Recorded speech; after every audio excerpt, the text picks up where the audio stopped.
Hey there, this is John from Heroes and Legends, and welcome to the first day of official Amonkhet previews. You can see from the screen here, we got a preview of one of the gods. We'll talk more about this card in just a few moments. The Wizards website this morning shared two articles, one of which was Mark Rosewater's article talking about the gods, and more on that in just a few moments.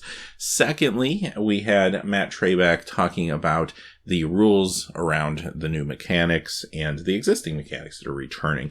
So, in those two articles, we got a number of cards, a few others popped up from other sources as well. We compiled the information here, so let's get right into it, and we're going to start off with a couple cards that have actually already been spoiled, and we've talked about them in a previous video, so I'm not going to go into details here. However, this is the first time we're seeing Archfiend of Ifnir and Oracle's Vault in their actual Amonkhet forms. Before we saw the promo versions of the card, but this time around we're getting the art and the cards as we will see them in Amonkhet. Now that we've looked at those, let's get on to the new stuff.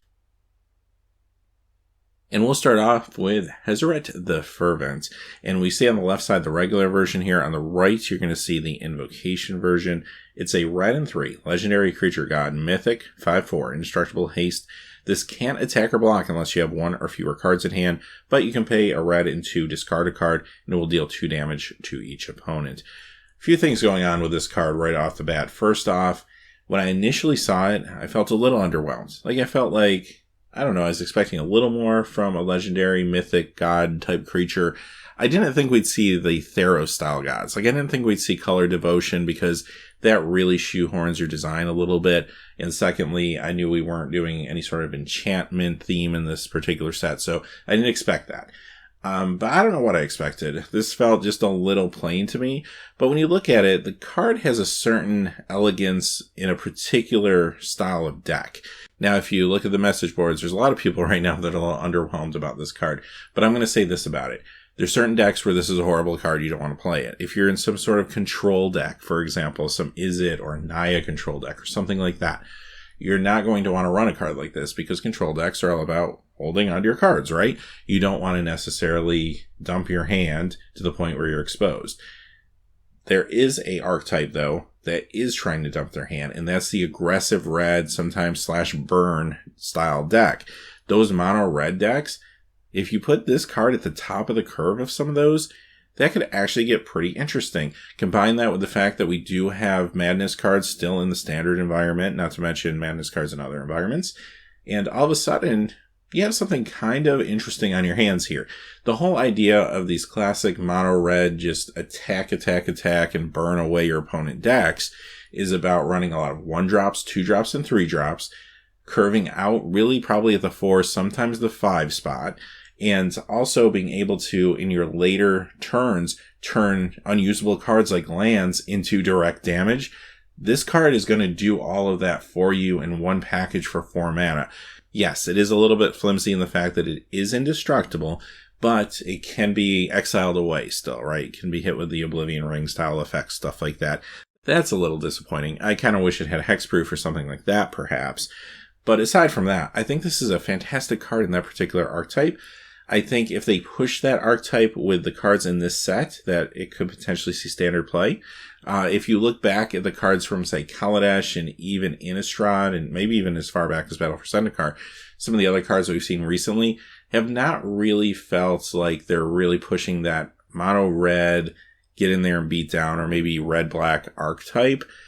There are cards so far, and we're going to see more today, that feel like they're pushing that a little more. So it has potential for sure. And even in other formats, maybe even modern, I would try it out to see if it can kind of bring that burn deck back into prominence a little bit. That could be an interesting experiment as well. So I'm not really down on this card. You just have to look at it for what it is. It's not great in probably 95% of builds, but in that 5% of builds that it wants to be in, I think it could be really, really good there. Alright, next let's move on to some Embalm relevant cards with Anointer Priest. It's a white and 1 human cleric, 1/3. Whenever a creature token enters the battlefield under your control, you gain 1 life, and the Embalm cost is a white and 3. On your right side, you see the Embalm token for this particular card. Right off the bat, I'd say it's actually interesting, probably in draft. It's kind of like a weak Soul Sisters, only works for creature tokens, but if you're able to draft some sort of creature token theme, maybe this could be pretty decent for you. It is a common, and it has a good power and toughness for the 2 casting cost. And the fact that the Embalm mechanic is all about adding tokens to the board actually makes this kind of interesting in that regard as well. Maybe you pick up a couple of these in a draft, you gain a couple of points of incidental life as you go along, and it could be a nice little boost to what you're doing. Plus, it itself is an Embalm card, and that is going to matter a lot of the time. So I think it's actually pretty decent for limited. I don't know if it's going to do much outside of there. Could be fun in Commander if you're going for a really strong token strategy there. But for the most part, I think it's going to be a very good card to just pick up in draft and maybe even get a little bit later in the draft since it is a common. Now, the next card I want to talk about is not an Embalm card itself, but it does tie in well with those type of cards. It's in Oketra's Name. It's a 1/1 instant, another common. Zombies you control get +2/+1 till end of turn. Other creatures you control get +1/+1 till end of turn. So in itself, it's not too exciting. It's just a nice little limited combat trick. Maybe you run one of these in your deck. But what I thought was actually intriguing about it is the fact that it's better with zombies. So it's really meant to be run in these Embalm style decks with these white zombies. We haven't seen any cards that are different colors other than white right now that have Embalm, but it sounds like the way they've described the mechanics, since they do take careful note to say any color that the card was previously will not be reflected in its Embalm token. It will just be a white card. That I'm assuming we're going to see it in at least one other color. So I'm looking forward to see where they go with this, but interesting card. I mean, nothing exciting here, but it does at least give you an idea of what they're trying to go for in the set. All right, let's talk a little bit about Exert. Again, we went into great length as to how Exert works in a previous video, but quick recap if you missed it. Basically, when you attack with an Exert creature, you can declare that you're exerting it when you're attacking it. If you do, it gets a bonus ability or effect, but it does not untap during your next untap step. If you find another way to untap it, wonderful, but it won't untap on your next untap step. Particularly today, we're looking at On-Crop Crusher. It costs a red and 2. Haste 3/2. You can exert this, and if you do, then target creature can't block this turn. This is a nice red beater. I was talking a few moments ago that maybe they're trying to bring the classic red aggro style deck back into prominence. Well, this would go a long way to do it. It's an uncommon that is just on the surface, a 3 casting cost 3/2 haste creature in red. That is a beater. Then the fact that I could exert it if I need to allow it to get by for some maybe final damage later in the game. I like this card a lot. I think the power level is there to see standard play, and it's definitely a fantastic card for you in limited. Real happy to see this. A few seconds ago, too, I mentioned there's ways to exploit that exert mechanic. Well, here's a card that just does that. Juro's Resolve. It's a 1 white instant, another common here, but untap target creature, prevent all damage that would be dealt to it this turn, and also has cycling too. So again, nothing super exciting here. Basically, it's just a cheap combat trick for limited, but it does go to show you that they are going to be trying to work these little ways to untap creatures into the set, which is going to work really well with Exert. All right, cycling. We knew cycling was coming back. We got to see some other cards where cycling matters besides this one. Limits of Solidarity being the first one, and Flameblade Adept being the next. Now, the Solidarity costs a red and 3. It's a sorcery. Gain control of target creature until end of turn. Untap that creature. It gains haste until end of turn. Cycling 2. And then Flameblade Adept only costs 1 red. Jackal Warrior 1/2 with Menace. And whenever you cycle or discard a card, it will get +1/+0 until end of turn. So the first card, a Threaten effect with cycling. That seems pretty good for limited, right? A couple of things that are interesting about Threaten effects in this format, though. My assumption is there's going to be some sack outlets running around there since there's such a strong graveyard component to this particular set. So that in some ways may weaken a Threaten effect a little bit because you're not always going to be able to target what you want to target when you want to. Again, that's a big leap of speculation from me, though. We haven't actually seen anything that does that yet, but I kind of feel like it would be there. However, on the flip side of that coin, something we have seen already is the fact that there are exert cards, right? Imagine being able to take your opponent's exert card, attack, get the exert effect, and it doesn't untap on their next untap step. That's kind of the double whammy there. So because of that, I do think this is going to be just fine for you. Probably a really good card to run in limited. I mean, usually Threaten effects are, especially you throw the cycling in just in case you can't use it for some reason, makes it that much better.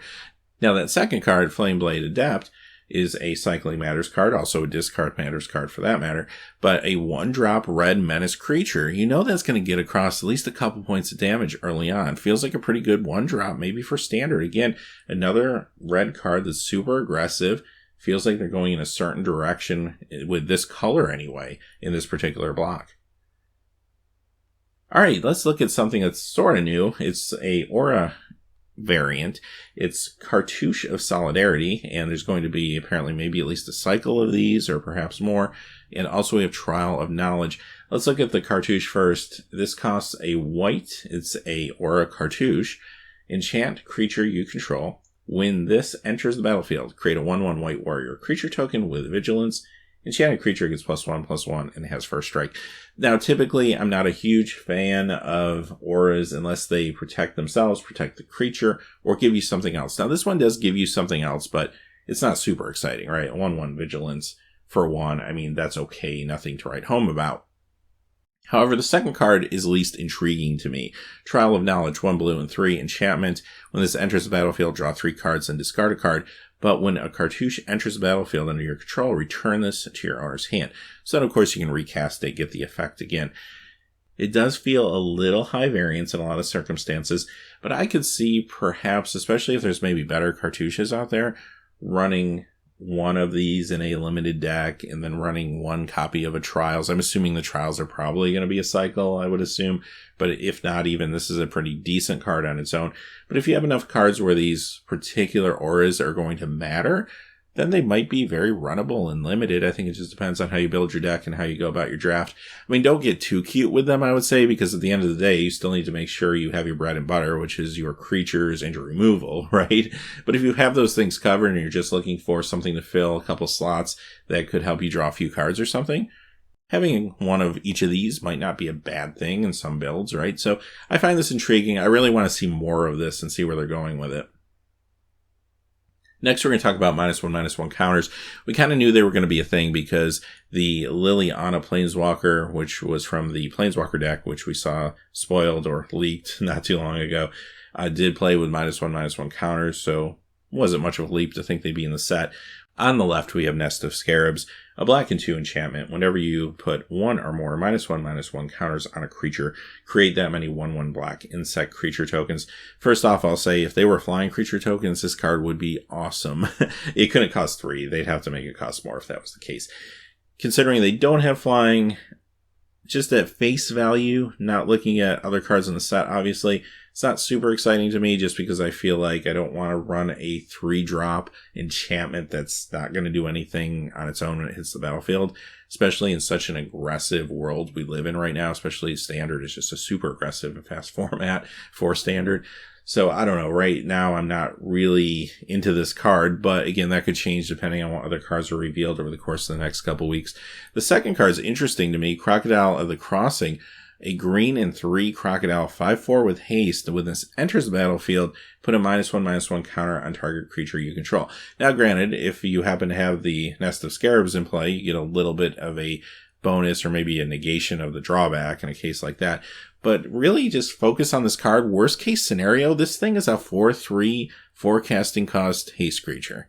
That's actually pretty awesome. Like, that's the worst case scenario. In a lot of scenarios, you can dump that -1/-1 counter on something inconsequential. I'm sure there's going to be scenarios where you'll get a bonus for having a -1/-1 counter like you see on the left. The card gets better and better in certain scenarios. However, even on its own, in a vacuum, it's really, really good. Great beater. Feels like just a classic Zoo Gruul beater. And I really, really like this card. Also, food for thought in other formats that run Undying cards, like maybe Strangleroot Geist, for example. This is a great way to remove that +1/+1 counter and reset that Undying mechanic. Something to think about when you start thinking about maybe other formats like Commander or even Modern. Alright, so split cards are back and they have a different form. We talked at length about this particular type of card a couple weeks ago because there was the card Dusk to Dawn, which we saw showing up in Modern Masters 2017 packs, at least a few copies of them, and that was how they were leaked out. At the time, we weren't sure if they were real or fake or what was going on with them. Well, it looks like they were real because here we go with another card that has this split frame. It's destined to lead.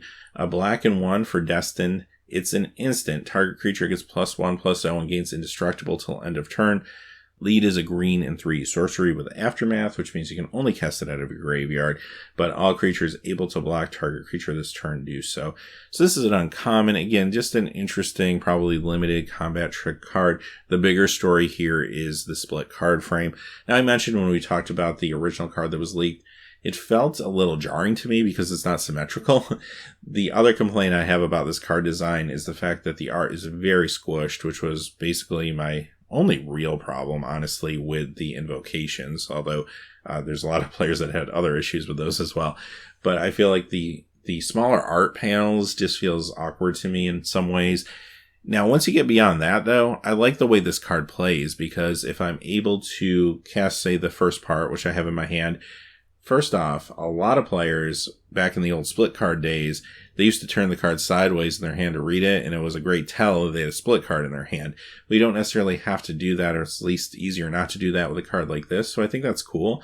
And then secondly, when it goes to the graveyard, you can turn it sideways so that the lead portion is sticking out, and it reminds you that it's in there. I mean, how many times have you and I forgotten that there's a flashback card in our graveyard that we could have played until it was too late and we were picking up our cards, right? So this is a nice way to remind yourself. It really probably more casual play. I'd imagine if you're in a competitive format, you probably don't want to tip off your opponent either, so you're probably not going to do that. You're just going to try to remember. But casually, if you're just playing for fun or what have you, it's a cool way to just not forget the cards in there. So I like what they did. The design's cool. Like I said, it just feels a little weird. It's a little awkward. It took me a little time to get used to it. And like I said, now that I'm used to it, it's more or less for me. The only complaint I have is just the squished down art. I like to see the artist's work more prominently displayed on these cards. Alright, this next card doesn't fall into any particular category. It was spoiled a few days ago, but we just haven't had a chance to talk about it yet. It's Prowling Serpapard. It costs 2 green and 1. It's a cat snake, 4/3, and this can't be countered, and creature spells you control can't be countered. First, I want to point out a 4/3 for 3, even though 2 of it's on color, feels very aggressive to me. Another really strong green just beater, and the fact that now creatures that you control can't be countered until your opponent finds a way to deal with this, that's pretty nice in certain circumstances. Now, that ability itself, maybe not super exciting right now in Standard, where you're seeing a lot of aggressive decks. There are control decks out there. I mean, there are players using things like Disallow and such, but you're not going to run into that all the time in Standard. However, you start thinking about zoo decks and other formats, even Modern, especially Legacy with like Force of Will and stuff like that out there. All of a sudden, I kind of wonder, is this something you just want to automatically run in those type of zoo decks? I feel like it has potential to see play, especially in Legacy, to deal with all the super strong counter threats that are out there.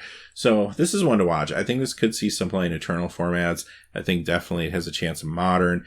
And because of its stats more than anything, I think it is Standard playable. It just depends on how the metagame shapes out. All right, having said that, we'll be back tomorrow, and we'll recap and do a quick analysis of everything that we see in the next 24 hours. Until then, if you check out the description below, you'll see a couple ways to support us. We have our Patreon page, of course, and we also have links to our Amazon affiliate store, which is a series of links, basically. And if you make any purchases from any Amazon sellers via those links, a small percentage comes back to help support the channel. Always goes a long way for us.